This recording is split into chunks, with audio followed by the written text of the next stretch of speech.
Welcome back to Rugby from the Stands.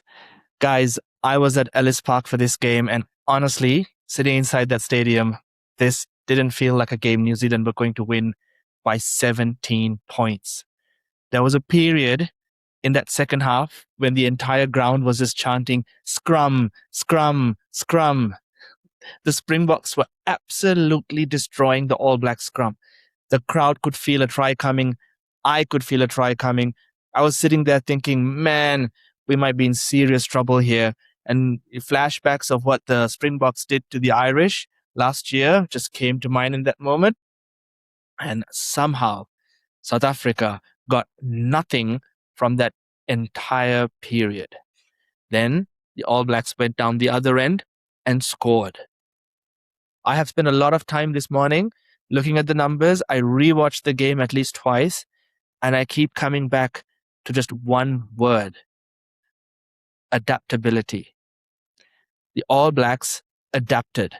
They problem solved. They didn't get the game that they probably wanted. They did not get that July-style possession, and they didn't get lightning-quick ball either. Their scrum was under massive pressure. South Africa won the territory battle and looked more powerful in contact. But every time the original route was blocked, New Zealand found another one. So, in this video, I want to show you exactly what changed. We're going to compare this game with both teams' averages from their Nations Championship tests in July. For New Zealand, I've also included all three of the URC games, the Stormers, the Sharks, and the Bulls. Those club games are obviously not test matches, but I'm using them because they show us the different ideas that this Dave Rennie side has been testing on tour. And when we put everything together, I think Ellis Park starts to make a little bit more sense. Let's start with the scoreboard, because the timing was really crucial here. South Africa won the first 20 minutes, 10 points to 5, and that felt fair. Jasper Wiese was imposing himself almost immediately. The Boks forwards were getting over the gain line, and New Zealand gave away some really, really soft penalties. Cody Taylor playing the 9 at the breakdown was one, stopping the quick tap was another, and South Africa were happy to take the 3 points when they came. But across the whole game, I felt like New Zealand looked more willing to go towards the corner and chase tries, and I think that became quite important later in the game. The All Blacks won the second 20 minutes, 7 points to 3, which got them to halftime, only 1 point behind. At halftime, South Africa led 13-12, and I cannot overstate just how important that was. The Boks looked more physical, the scrum looked far more stronger, and they had way more territory. But New Zealand stayed in touching distance. Then South Africa kicked a penalty in the 46th minute and went 16-12 ahead. At that point, the game was sitting exactly where South Africa normally wanted. They had the lead, they had the crowd, they had scrum dominance, and historically, their strongest scoring period was still to come, that fourth quarter, right? Then Fabian Holland produced that charge down try. I watched the replay a few times after the match, and the timing is exquisite. And that gave New Zealand the lead. Then, after surviving that huge scrum siege, which felt like it was never ending, the All Blacks somehow managed to get to the other end, and Luke Jacobson scores in the 59th minute. It is 26-16 before either of the yellow cards were given. Marco van Staden was carded in the 68th minute, and personally, I thought that was slightly harsh, but Cobus Reinach's yellow was much more clearer to me. But in the end, the cards didn't really define the game. They just made the final 10 minutes easier for the All Blacks to close. New Zealand were already 10 points ahead by that time, and Will Jordan's try in the 74th minute just sealed the game for the All Blacks. South Africa did not score a single point after the 46th minute. Now, this is where the numbers initially kind of confused me.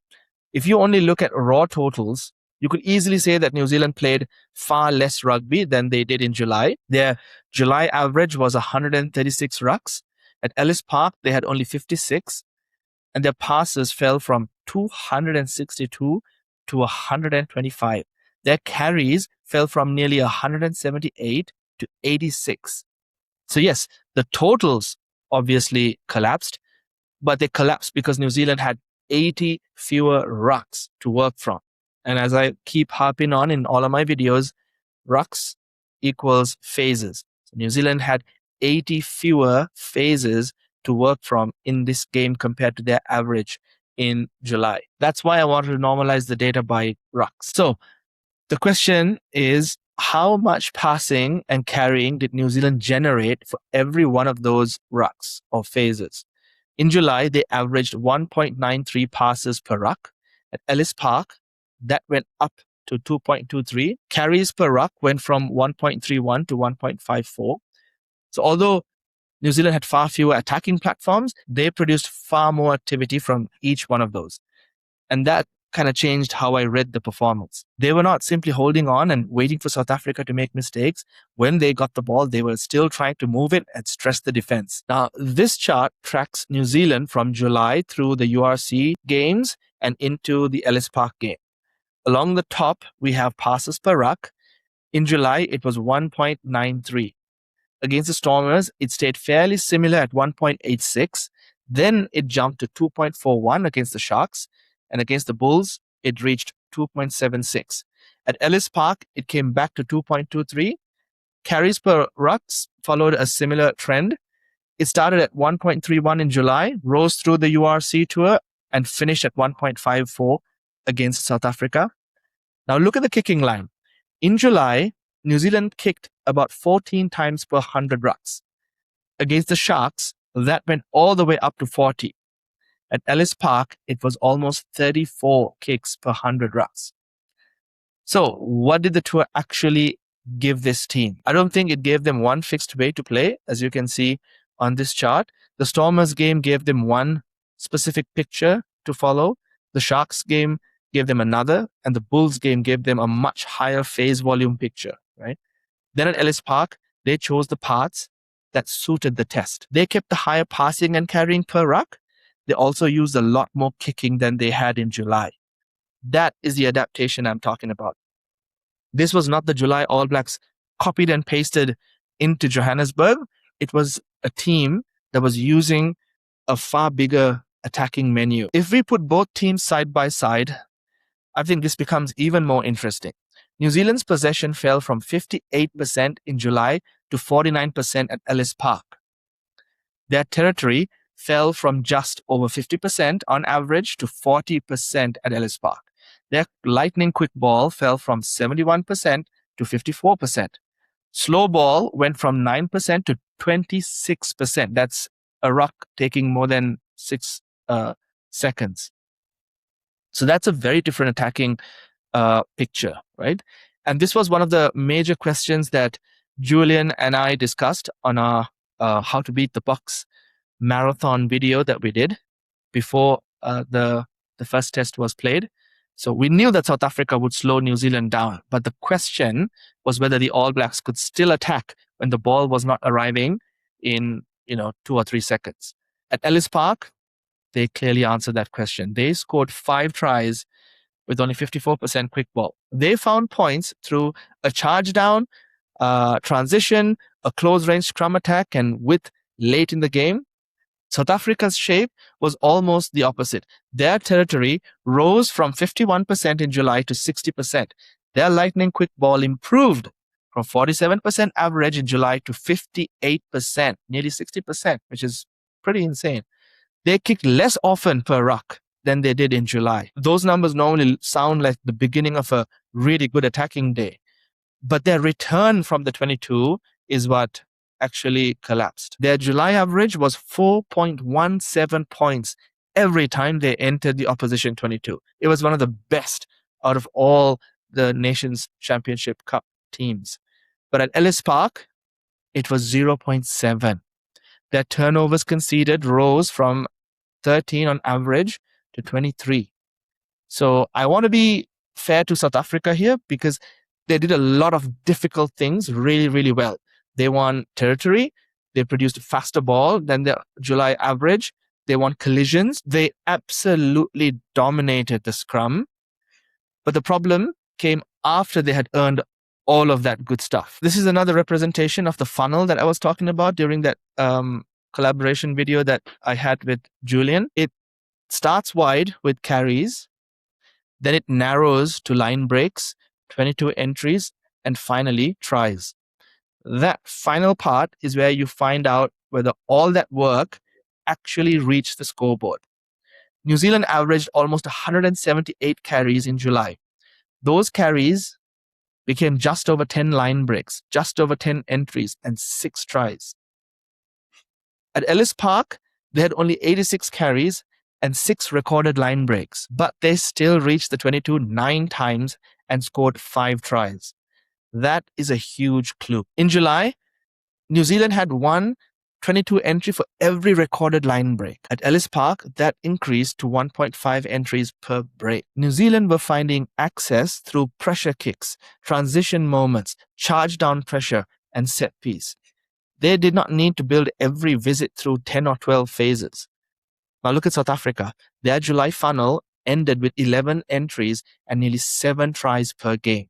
At Ellis Park, they still created 10 entries, but they only scored 1 try. The funnel didn't collapse at the top of the funnel. It clearly collapsed right at the bottom.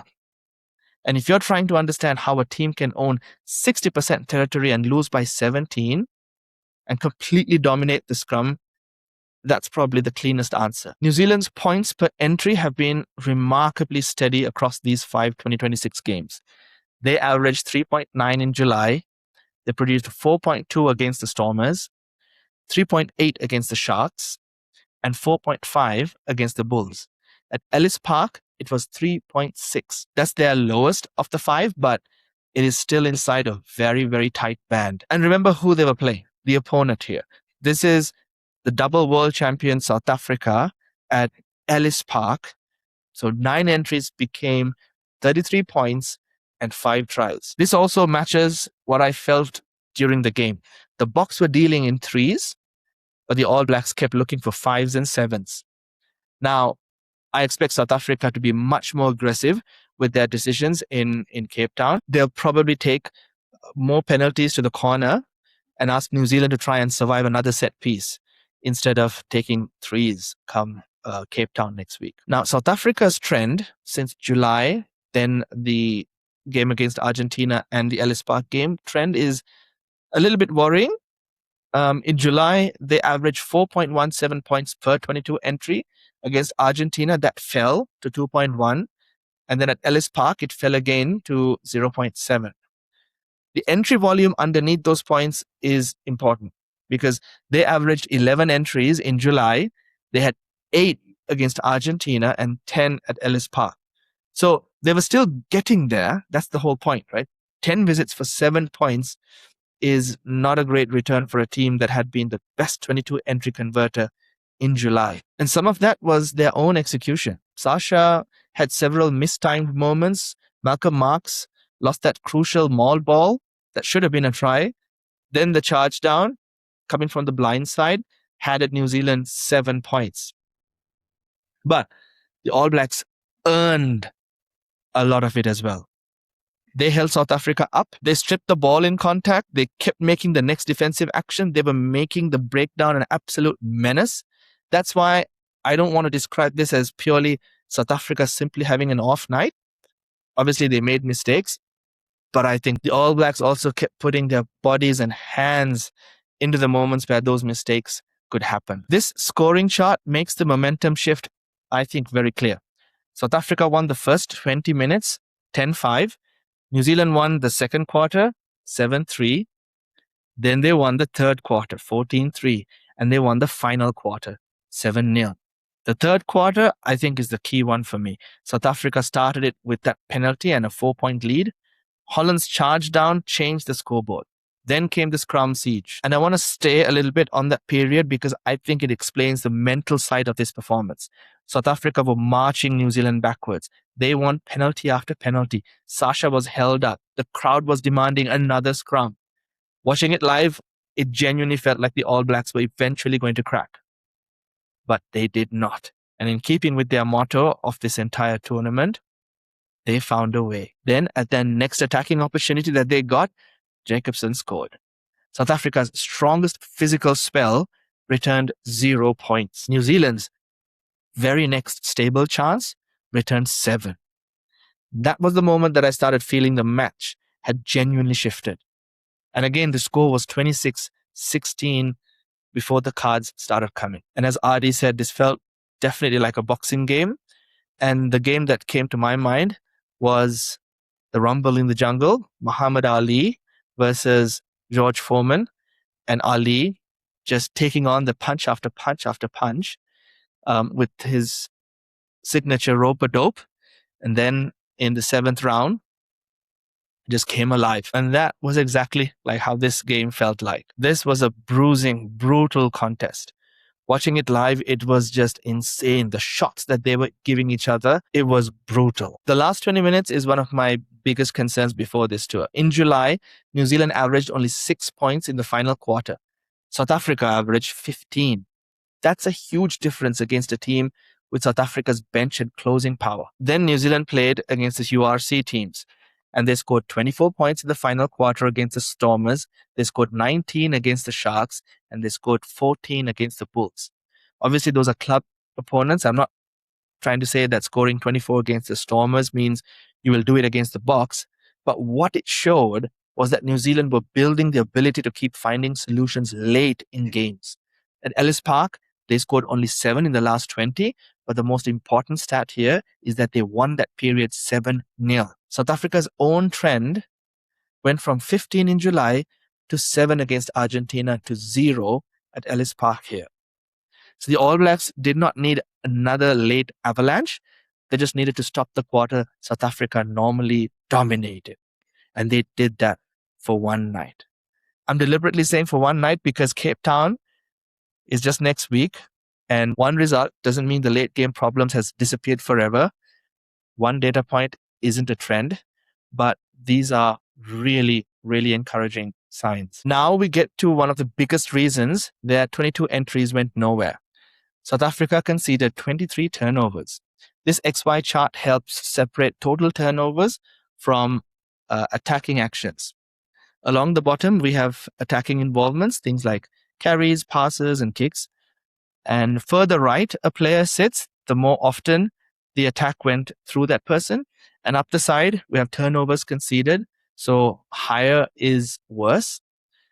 Now, obviously, Grant Williams is all the way to the right because he's the halfback, right? He's had 26 passes and he kicked, I think, 10 times in the game. So obviously, he'd have the best attacking touches from a volume standpoint. But if you take him out of this data set, Sasha actually had 25 attacking involvements. So he was second highest, but he conceded 5 turnovers. Damien Willipser and Jesse Creel conceded 3 each. Creel only had 3 recorded involvements. So that rate is based on obviously a tiny sample. But the same warning also applies to Jan-Hendrik Wessels. The starting 10, 12, and 13 conceded 11 of South Africa's 23 turnovers. That's almost 50% of the whole team total. So to be fair to Sasha, he also produced 2 clean breaks. He gained 35 meters and beat 3 defenders. So the attack did receive something from him. The problem was that there was a cost attached to those moments. So this is another idea that we talked about with the video that I did with Julian. Instead of looking at every player individually, we group them by position. The hollow dot is the July average. The solid dot is Ellis Park. On the left side of each team, you've got carries. And on the right, we have meters per carry. For New Zealand, almost every group's volume fell. That's exactly what we should expect with only 56 rucks, right? Far less phases to play with. But the more useful question is to see whether the efficiency was maintained. The back 3 dropped from 38 carries per July test to only 18 at Ellis Park. But their meters per carry actually increased slightly from 5.61 to 5.72. So the volume was cut in half, but the back 3 still found ground. The centers or the midfielders changed in a slightly different way. Their carries fell from nearly 29 to just 9. but Jordie Barrett's influence moved into defense and the breakdown. And we'll come back to him in a wee bit. The scrum half group is also quite interesting. 7 carries produced, 6 defenders beaten, mostly through Cam Roigard.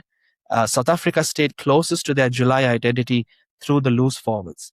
They averaged just under 35 loose forward carries in July and had 36 at Ellis Park. The fly half group went from 7 carries to 13.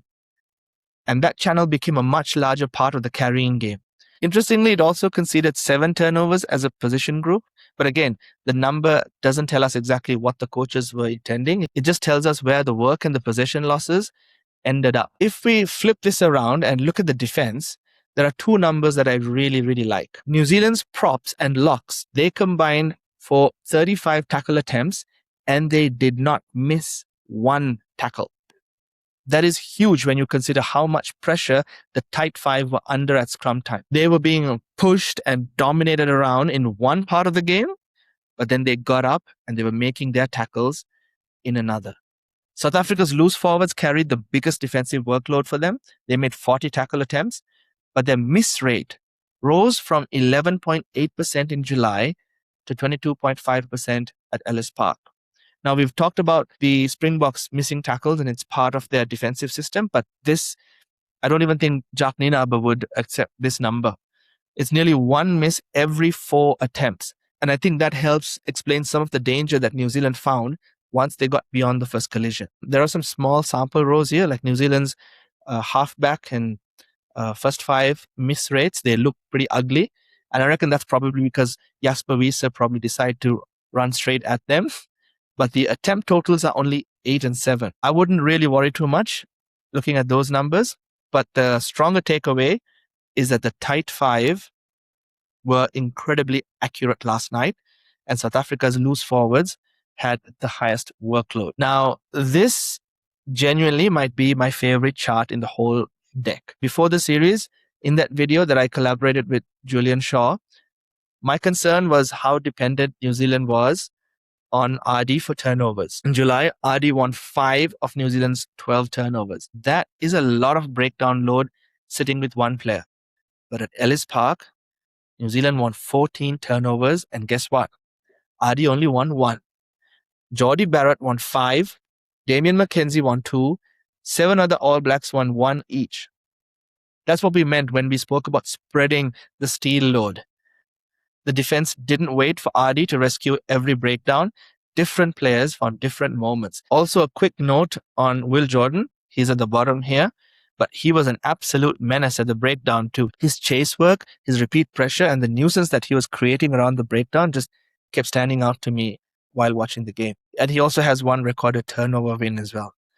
Now we have the individual ball carriers from both teams. The New Zealand players are in grey and gold, and the South Africans are in green. Along the bottom is meters per carry, and further right obviously means that a player gained more ground each time he carried, and up the side is defenders beaten per carry.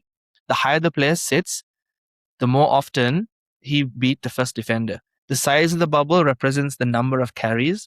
Let's start with the 3 All Blacks who still jump off the chart for me, then that's why I placed them in gold. You got Damian McKenzie. He's way out on the right at 12.25 meters per carry. That came from only 4 carries, so we have to keep the sample in mind. But those 4 carries produced 49 meters and 3 defenders beaten. When McKenzie entered the line, he found space. Cam Roigard sits highest on the chart. He beat 6 defenders from 7 carries. That's a 0.86 defenders beaten per carry. He also had 9 kicks and 2 try assists. There were defensive costs though. He missed 3 tackles, and I reckon all 3 of them must have been Jasper Wiese for sure. But with the ball, he kept creating different problems for the South Africans. Will Jordan combined the largest carrying sample of the 3 with a very high evasion rate, 9 carries, 7 defenders beaten, and 2 clean breaks, and 2 tries as well. Now, there are some really interesting South African points here also. Eben Etzebeth sits a long way to the right and very high up the chart. He averaged 9 meters per carry and beat 2 defenders from just 3 carries. So that's a very strong return. But just like McKenzie, the small sample is an important call out. Etzebeth only carried 3 times. Then we've got Damien de Allende. the Centurion, he gives a little bit more repeat action. He carried 5 times. He made 4.2 meters per carry and beat 3 defenders. That works out to 0.6 defenders beaten per carry. So Dialande was one of South Africa's most effective players at getting through that first tackle. Grant Williams is further to the right at 6.83 meters per carry.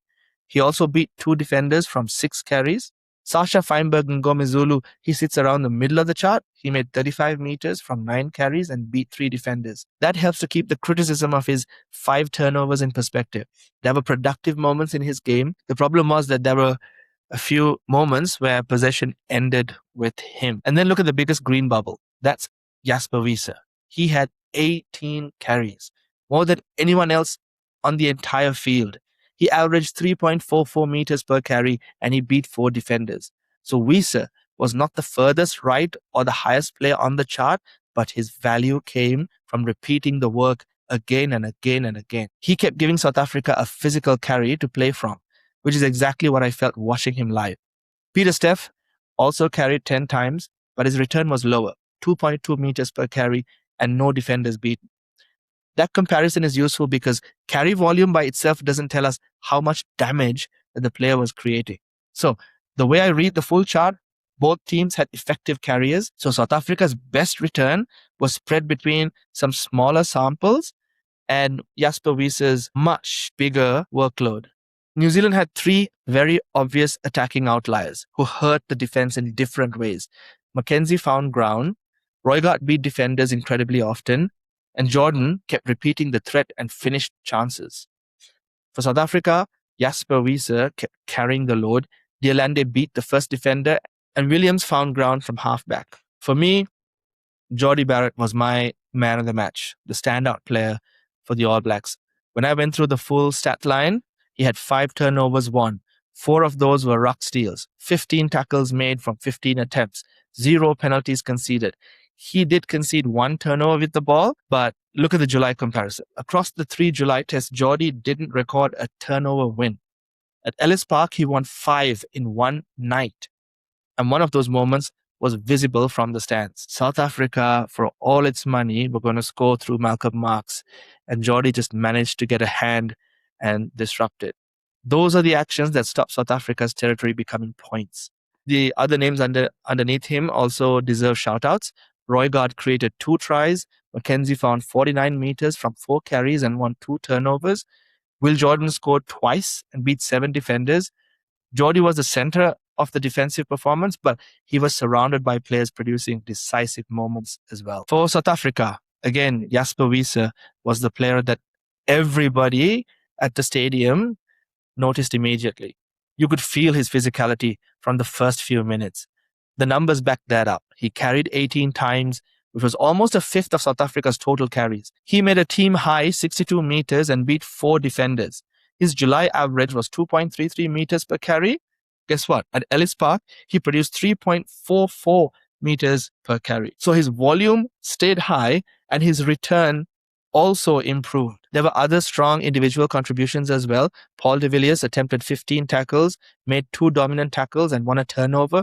Eben Etzebeth made 27 meters from only 3 carries. He also won 4 lineouts and 1 turnover. And Grant Williams also created a try assist, the only try of the game for the South Africans. So there was plenty of individual effort.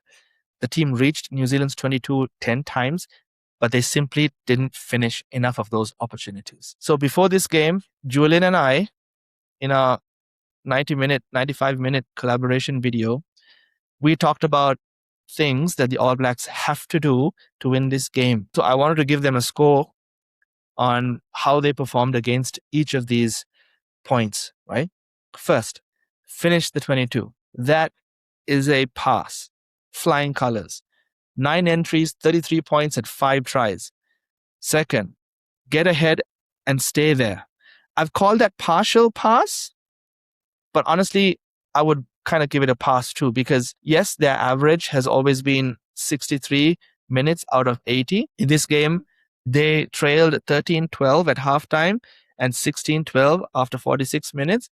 But once Fabian Holland put them ahead, they never gave that lead back. Third, survive the last 20 minutes. That's a pass. They won it 7-0. Fourth, win the turnover count. Again, a pass there. New Zealand won 14 turnovers to South Africa's 5. 8 were recorded as tackle turnovers. And fifth, survive the slow ball. A pass for that as well. Only 54% of New Zealand's rucks were quick. 26% were slow. That's more than 6 seconds. But they still scored 5 tries. Sixth, spread the steel load. And another huge pass on this one. Jordie won 5, Mackenzie won 2, and 7 others won 1 each. And finally, control the discipline. And that is a fail. 14 penalties are far too many. The scoreboard makes that easier to ignore, but I wouldn't ignore it. South Africa are very, very unlikely to return only 0.7 points per entry again in Cape Town. This is only the second lowest points per entry that South Africa has had in over 5 years in my data set. The only time that were lower than this was against Ireland in 2022. So if New Zealand give them another 14 penalties, another scrum siege, and another 10 entries, the result could look completely different. So here's where my head is at after going through all of this data and after my emotions have calmed down. The All Blacks obviously didn't play perfect rugby. The scrum was in shambles for a significant period of the game. They gave away too many penalties. South Africa won territory and produced the biggest post-contact return. But this feels like a different New Zealand team from the one that we saw in 2024 and 2025. They stayed close when the game was going against them. They didn't look like a team that was panicking when the quick ball disappeared. They used more kicking. They generated more activity per ruck. They found different routes into the 22. And once they got there, they finished. Then, when South Africa reached New Zealand's 22, the All Blacks kept finding one more defensive action after another. A hold up, a strip, a turnover, a charge down, a scramble back into shape. That is why I feel like adaptation is the theme of the night. They problem solved their way through the match. The challenge now is whether they can do it again. I cannot imagine South Africa dealing in threes in Cape Town. I expect more kicks to the corner, more pressure on the line out, and another massive test at scrum time. I also expect their 22 conversion to improve. For their sake, it has to. So can New Zealand cut the penalty count without losing the aggression that won them 14 turnovers? Can the scrum find parity earlier? And you saw that once New Zealand started gaining scrum parity in the second half, South Africa didn't have any other attacking options. And guys, I really want to hear from you. This was a epic win. I am so privileged to have been there in person to witness it. This is the second game that I've watched the All Blacks and the Springboks play each other live. Last time was at Eden Park, which the All Blacks won, and that was at New Zealand's spiritual home. This was South Africa's spiritual home at Ellis Park, and both times the All Blacks won. So, my win rate of the All Blacks is 100% so far, 2 out of 2. Come Cape Town, let's see how that goes. So I really want to hear from you. That was a special win, but I am under no illusions that the South Africans aren't going to come really hard at the All Blacks come next week. They have to, because if they want to win the series, they'll need to win all 3 of the next games. But on the flip side, for the All Blacks, this will give them a lot of self-belief. And I think they're trending in the right direction. So tell me, what was the biggest reason you think that New Zealand survived Ellis Park? And for my South African fans, what do you reckon needs to change for Cape Town? Is it selection? Is it decision-making? Is it breakdown accuracy? Or just taking the points that were available inside the 22 instead of going scrum after scrum? Let me know what you guys saw, because honestly, if the first test is anything to go by, the second one could be absolutely incredible. As always, like and subscribe, everybody.